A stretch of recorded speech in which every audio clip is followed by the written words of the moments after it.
Hello friends, कैसे हो आप सभी। आज हम डिस्कस करने वाले हैं जो मैकेनिक्स वाला पार्ट है आपका, मैकेनिक्स वाले पार्ट की। ठीक है, आपका जो है जो इलेक्ट्रोस्टैटिक वाला पार्ट है वो पार्ट मैंने कंप्लीट करा दिया। प्लीज़ आप उसकी वीडियो देखिए, ठीक है, आपको हेल्प करेगी काफ़ी एग्जाम में। आज हम बात करेंगे आपका मैकेनिक्स। पूरी फिजिक्स के अंदर हम जो है दो तरह की क्वांटिटी पढ़ते हैं। एक क्वांटिटी होती है आपकी स्केलर क्वांटिटी। कैसी क्वांटिटी? आपका स्केलर क्वांटिटी। एक होता है आपका वेक्टर क्वांटिटी। कैसी क्वांटिटी? आपका वेक्टर क्वांटिटी। एक आपकी स्केलर क्वांटिटी होती है, एक आपकी वेक्टर क्वांटिटी होती है। वेक्टर क्वांटिटी कौन सी होती है? वेक्टर क्वांटिटी वो होती है जिसमें आपका मैग्नीट्यूड और डायरेक्शन दोनों होता है। इसमें मैग्नीट्यूड और डायरेक्शन दोनों होता है, परिमाण और दिशा दोनों होता है। इसमें आपका जो है मैग्नीट्यूड होता है, ठीक है, इसमें आपका मैग्नीट्यूड होता है, इसमें डायरेक्शन नहीं होता है। ठीक है, आपसे ये सवाल किस तरीके का आएगा? आपसे पूछ सकता है कि वेक्टर क्वांटिटी बताइए कौन सी है, आपसे पूछेगा स्केलर क्वांटिटी कौन सा है। तो ध्यान रखना है, वेक्टर क्वांटिटी में मैग्नीट्यूड और डायरेक्शन दोनों होता है, इसमें मैग्नीट्यूड होता है, इसमें डायरेक्शन नहीं होता। अच्छा, वे क्वांटिटी कौन सी है? जैसे अब आज हम पढ़ने वाले हैं, जैसे आपका डिस्प्लेसमेंट है, जिसे विस्थापन कहते हैं। विस्थापन कैसी क्वांटिटी है? डिस्प्लेसमेंट कैसी क्वांटिटी है? वेक्टर क्वांटिटी है। स्केलर में आपका डिस्टेंस है, जिसे आप दूरी कहते हो। दूरी कैसी क्वांटिटी है? आपकी स्केलर क्वांटिटी है। दूरी स्केलर क्वांटिटी है। आपका वेलोसिटी, वेग कैसा क्वांटिटी है? आपका वेक्टर क्वांटिटी है। स्पीड, चाल कैसा क्वांटिटी है? आपका स्केलर क्वांटिटी है आपका, ठीक।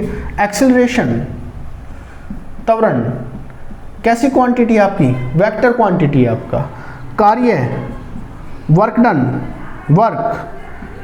कैसी क्वांटिटी है? आपकी स्केलर क्वांटिटी है आपका। फोर्स, बल कैसा क्वांटिटी है? आपका वेक्टर क्वांटिटी है। कैसा क्वांटिटी है? आपका वेक्टर क्वांटिटी है। एनर्जी, ऊर्जा कैसी क्वांटिटी है? आपकी स्केलर क्वांटिटी है। धारा, करंट कैसी क्वांटिटी है? आपकी स्केलर क्वांटिटी है आपका, ठीक है। मोमेंटम, संवेग कहते हैं जिसे हिंदी में, मोमेंटम कैसी क्वांटिटी है? आपकी वेक्टर क्वांटिटी है। तो आपसे कोई सा भी पूछ सकता है कि वेक्टर क्वांटिटी कौन सी है। डिस्प्लेसमेंट है आपका, वेलोसिटी है, एक्सेलरेशन है, ये सारी वेक्टर क्वांटिटी है, जिसमें मैग्नीट्यूड और डायरेक्शन दोनों है। इसमें आपका मैग्नीट्यूड और डायरेक्शन दोनों है। इसमें आपका मैग्नीट्यूड होता है, डायरेक्शन इसमें नहीं होता।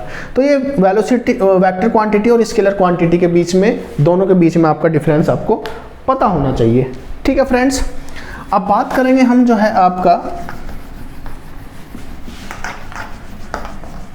डिस्प्लेसमेंट का और डिस्टेंस का, दूरी और विस्थापन का। किसकी बात करेंगे आप? दूरी और विस्थापन का। डिस्टेंस, दूरी और डिस्प्लेसमेंट, विस्थापन, ठीक है। ध्यान से सुनिए, ये आपका ए पॉइंट है। ए पॉइंट से बी पॉइंट तक आप 3 किलोमीटर चलते हो। कितने चलते हो? आपका 3 किलोमीटर। अब बी से सी पॉइंट आप 4 किलोमीटर चलते हो।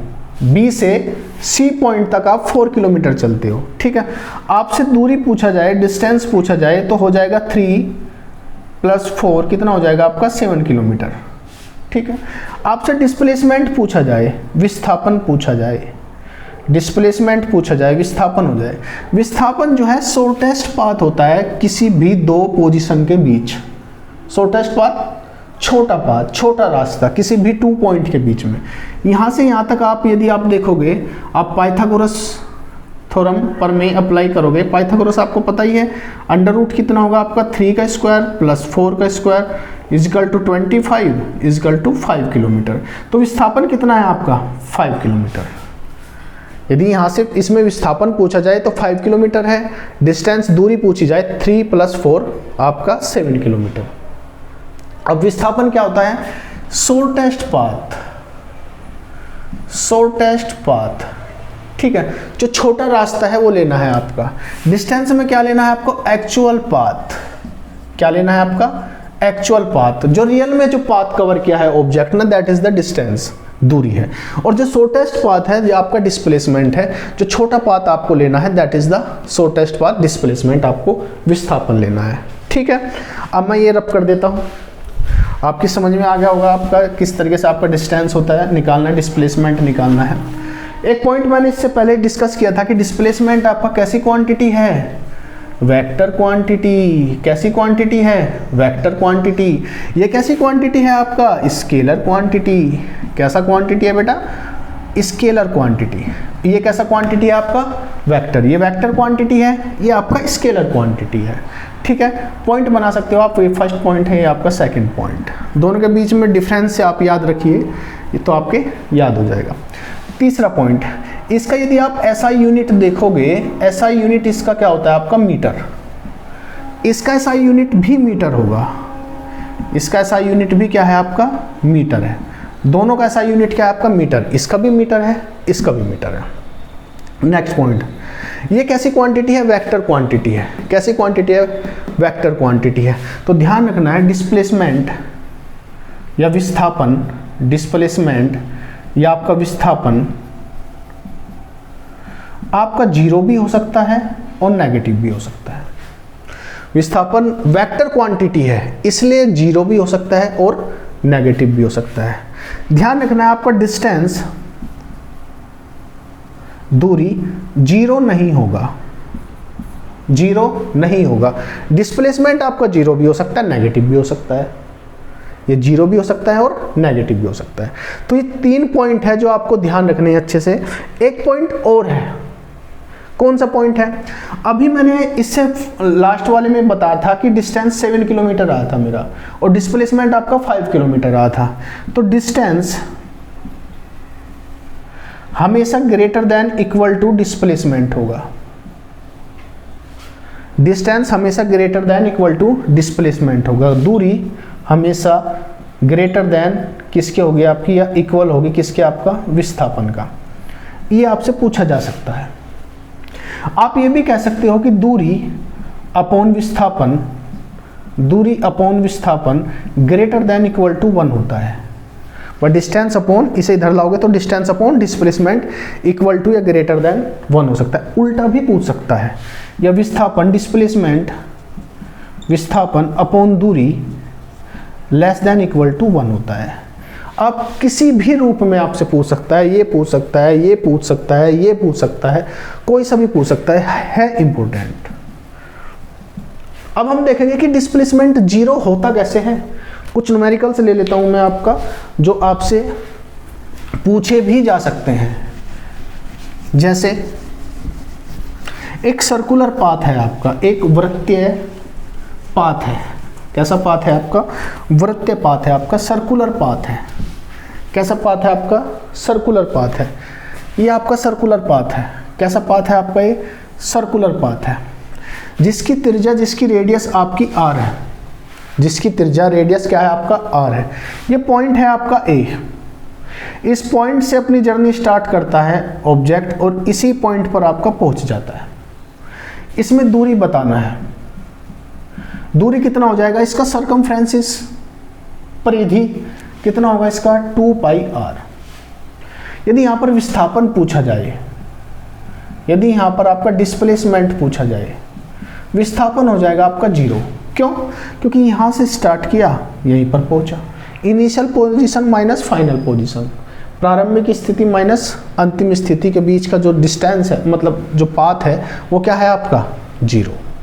तो विस्थापन इसमें 0 हो जाएगा, दूरी इसमें 2 पाई r हो जाएगा। सेकंड ले लेते हैं, हाफ सर्किल ले लो। ये आपका हाफ सर्किल है, जिसकी रेडियस कितना है आपका, ये सेंटर है, जिसकी रेडियस है आपकी r। ये A पॉइंट है, ये B पॉइंट है। कोई भी ऑब्जेक्ट यहाँ से चलता है और यहाँ पर पहुँच जाता है, तो A और B के बीच में, A से B के बीच में आपको ये बताना है कि दूरी कितनी है। तो दूरी कितना हो जाएगा आपका, 2 पाई r का आधा, कितना हो जाएगा आपका पाई r। आपसे विस्थापन पूछे, विस्थापन कितना हो जाएगा आपका, विस्थापन दो पोजीशन के बीच का पाथ, ये आपका यहाँ से यहाँ तक r है और यहाँ से यहाँ तक भी r है, तो टोटल कितना हो जाएगा आपका 2r, डायमीटर, तो 2r हो जाएगा आपका विस्थापन।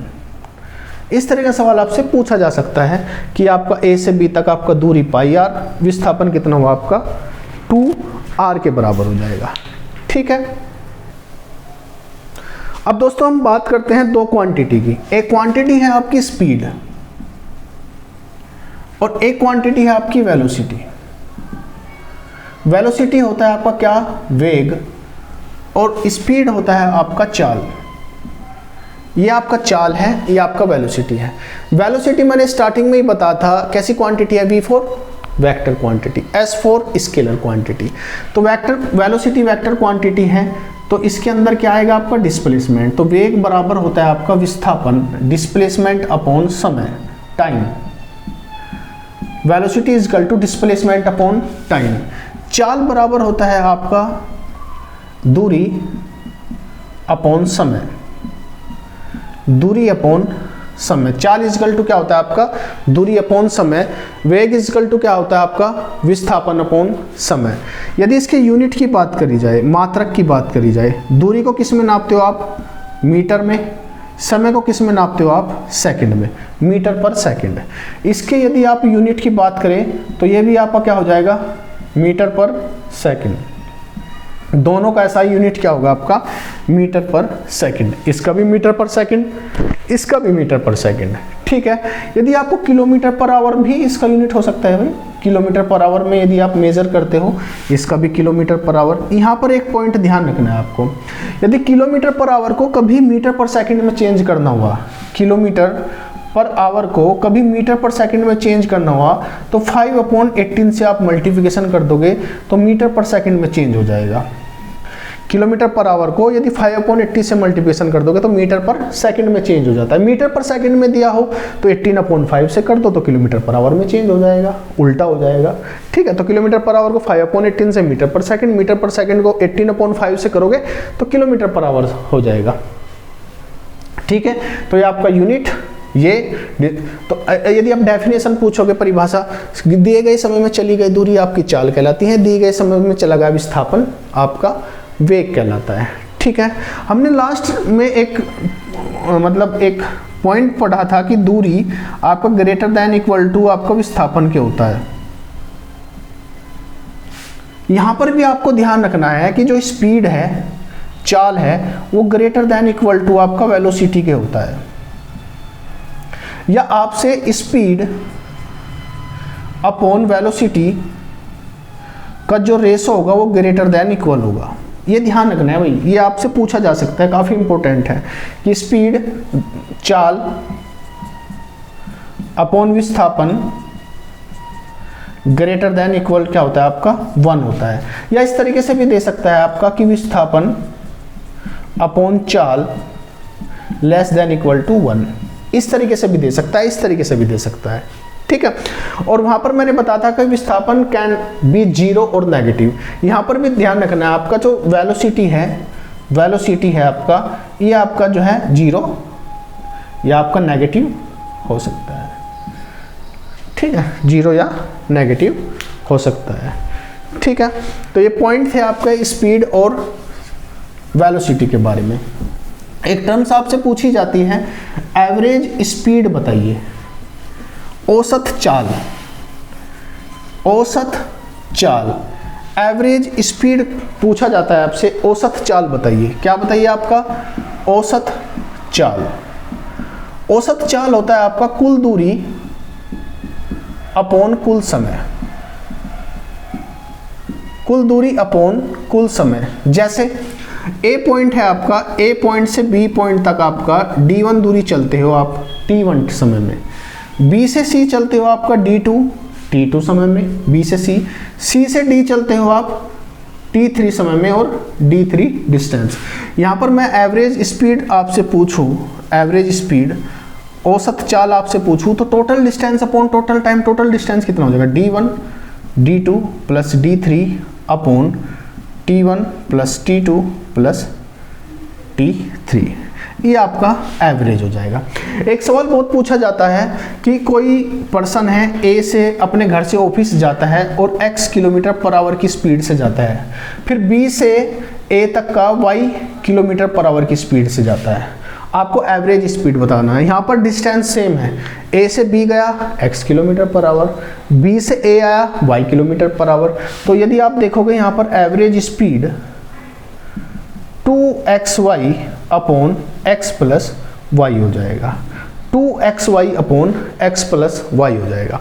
ठीक है, तो ये छोटा सा कॉन्सेप्ट था आपका स्पीड का और वेलोसिटी का। ठीक है फ्रेंड्स, इस पर छोटा मोटा न्यूमेरिकल भी आपका आ सकता है, तो आपको जो है फॉर्मूला ध्यान रखना है।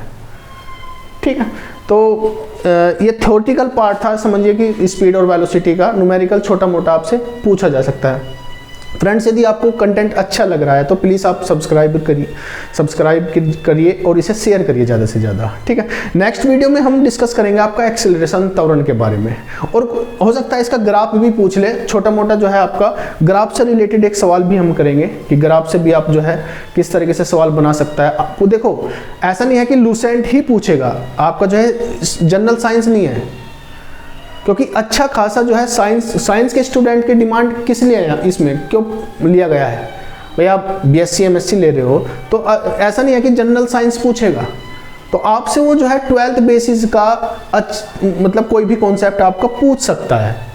बेसिक तो आपको पता ही होना चाहिए, लेकिन थोड़ा सा उससे ज़्यादा आपको पता होना चाहिए। तो ठीक है, इस वीडियो में बस इतना ही, नेक्स्ट वीडियो में मिलते हैं, धन्यवाद।